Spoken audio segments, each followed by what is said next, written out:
the other side of the ocean. For an American perspective, he's one of the peer reviewers of the Amsterdam case study and research fellow at the Lincoln Institute of Land Policy, Andrew Reschovsky. Thank you very much. I'm delighted to be here, and thanks to Dagmar for the kind invitation to join you. My pitch today is going to be about something you've heard already today: more reliance on local taxes, at least as a long-run solution to fiscal sustainability and economic sustainability of Amsterdam going forward.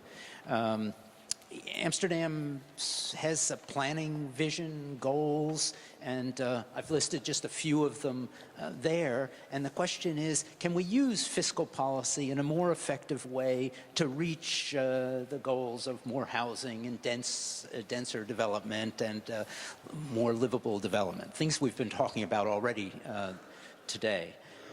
When I talk about fiscal policy, I mean a mixture of things, primarily on the revenue side, taxes, user fees, but also on the spending side, government subsidies to incentivize the behavior of individuals and of businesses.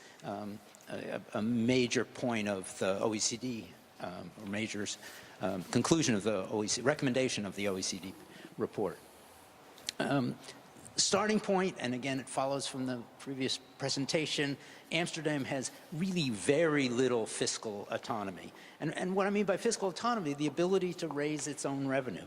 The property tax rate this year in Amsterdam is 0.04%. And some people may think that's high, but compared with all OECD countries, with the world, this is a very low property tax rate. In the United States, the property tax on the average or the median homeowner is 1.2%, not 0.04%. And there are many areas of the United States where property tax rates are about 3% of, this is of the value of property. If you raise the rates, grants are reduced. So a strong incentive not to raise property tax rates. Again, a limitation on fiscal autonomy in Amsterdam. And to just give you an idea how low local reliance on taxes is relative to the OECD, here are the numbers. Local government taxes is a % of total taxes. The most recent data is 2011. I think they're more recent data, but it'll show the same picture. So Amsterdam in red, or rather Netherlands in red, very low relative to many other countries in Europe, and also low relative to the OECD average. So why is local fiscal autonomy important? And we've talked about it for this morning, and there are a number of reasons. I want to emphasize two things to help protect the city from big reductions in revenue during economic downturns.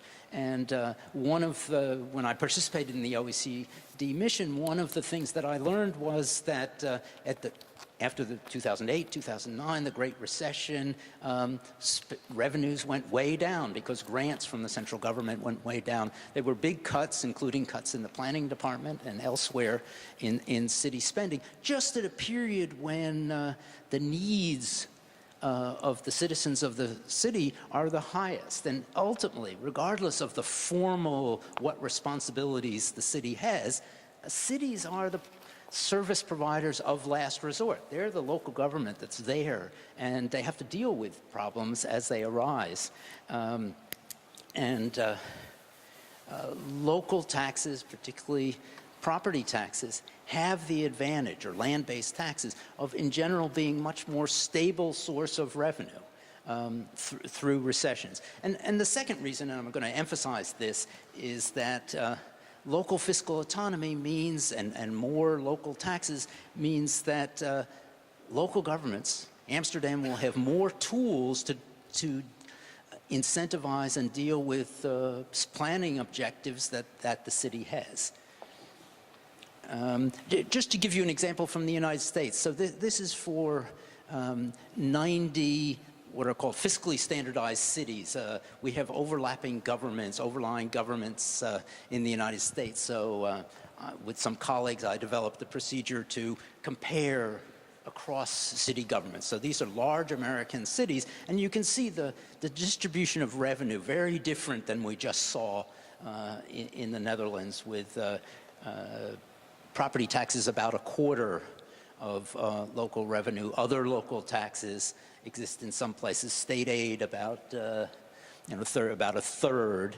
Federal aid plays so it's from the central government, plays a very small role in the United States, and probably going to be smaller under the current regime in Washington. This is a graph that shows, again, this is for 149 central cities in the United States, and the sources of revenue relative to the year 2000. And you can see the state aid went down by 2011 or 12. It was at the same level it has been in 2000. Property tax revenues did decline, but the Great Recession was different from previous recessions in that it was really related to the housing crisis. And in many American cities, property values fell by literally 50%. But property tax revenue, while it fell, didn't fall as much because property tax revenue is different than other taxes. It's easy to change the rates, and at least in the United States and in many other countries, the property tax is the residual source of revenue for local governments. So if the value of property declines, you can raise the rate for at least in part to compensate for declining values. And if we looked in previous recessions, we often see that property tax revenues continued pretty level. Even in deep recessions, were income and consumption-based taxes, which are the source of grants from the national government, decline sharply. Just let me say a couple words about the benefit of land-based taxation. As we've talked about value capture and good government services, good plannings increase value. And so that's an important resource that can be taxed, either through value capture or through a property tax that's more substantial than it is in the Netherlands, which automatically captures some of the value. A related topic, I understand that Amsterdam recently moved to perpetual leases from I think it was 50-year leases, and that's a decision that I think Amsterdam will come to regret in the long run, because now, if I understand correctly, lease values grow up by the inflation rate. And the problem is that we can't predict into the long-term future what part of the city is going to increase in value. I'll just give you one quick example from the city of Seattle. There's an area called Queen Anne's that is on a hill overlooking the harbor, the Straits of San Juan, the beautiful Olympic Peninsula covered with snow-covered mountain. Gorgeous. Now it has incredible high value. But in the early 20th century, the people who had money didn't want to look down at a working harbor. So nobody wanted to live there. So who lived there? The poor. So they were small houses, low value. If you had long-term leases, they would have been at incredibly low values. Now things have changed. It's very hard to tell about changes. And in Amsterdam, where you can fill in water and make new land, it's particularly complex.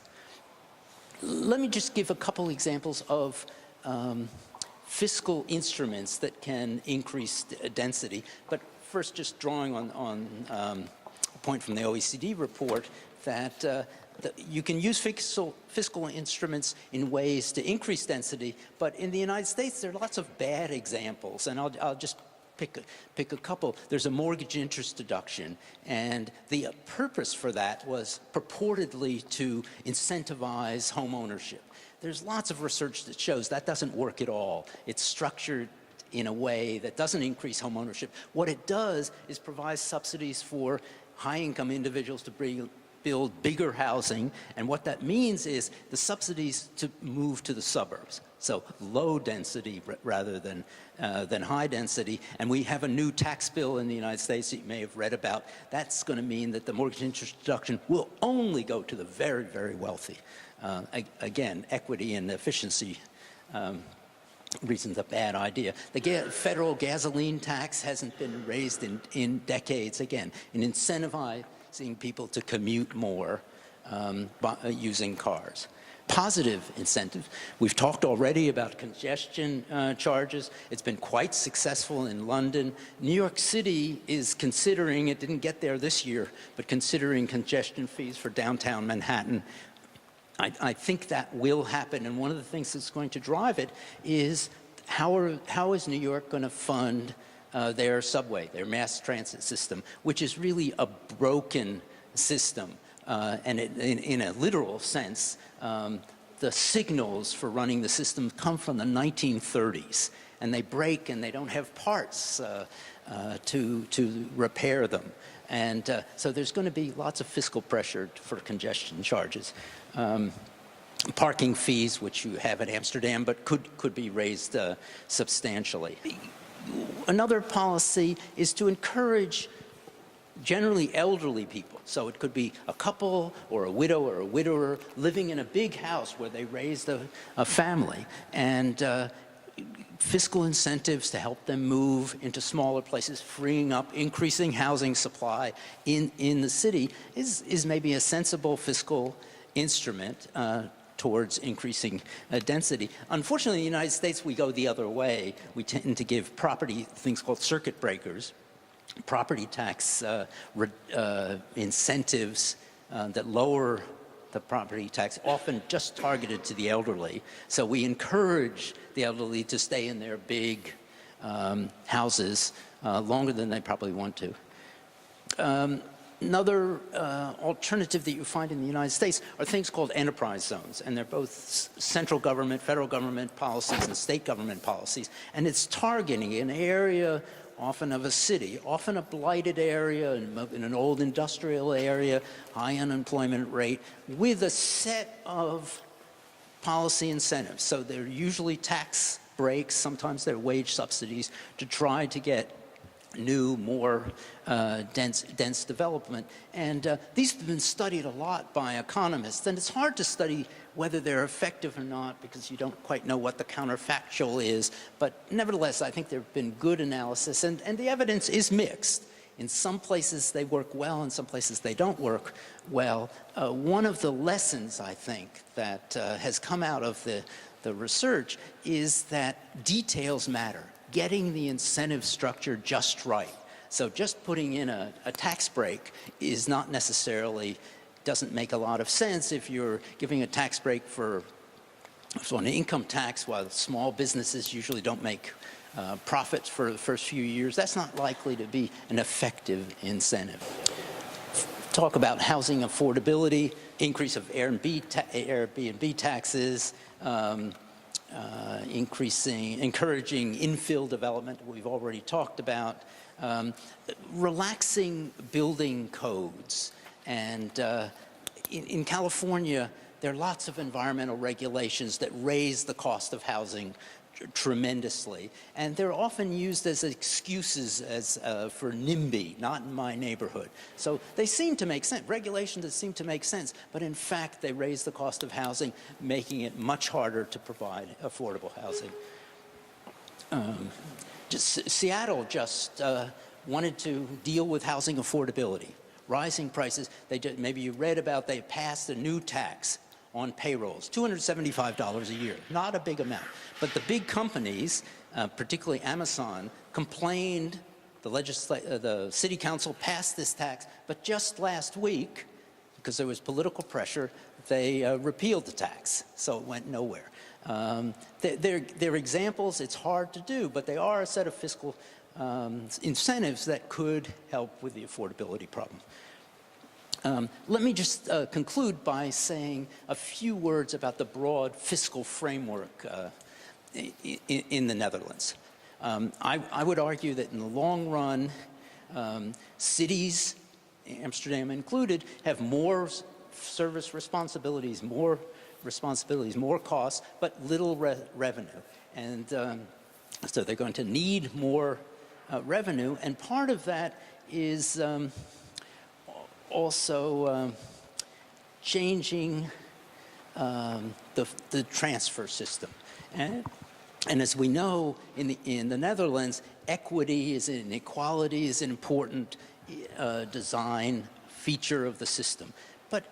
and I'm maybe on thin ice here because I don't know a lot about the details of the transfer systems in the Netherlands, but I suspect that the definition of equality doesn't take full account of the broader service responsibilities that a city like Amsterdam has relative to other municipalities within the country, and the higher costs, more problems, social problems that need to be dealt with in Amsterdam than in many other cities. And a transfer system ought to account for all these differences, and maybe a transfer system ought to assure that every local government has adequate resources to provide services, but beyond that, allow local governments some freedom to raise local revenue, to deal with issues that it thinks are important. So not a one-size-fits-all approach.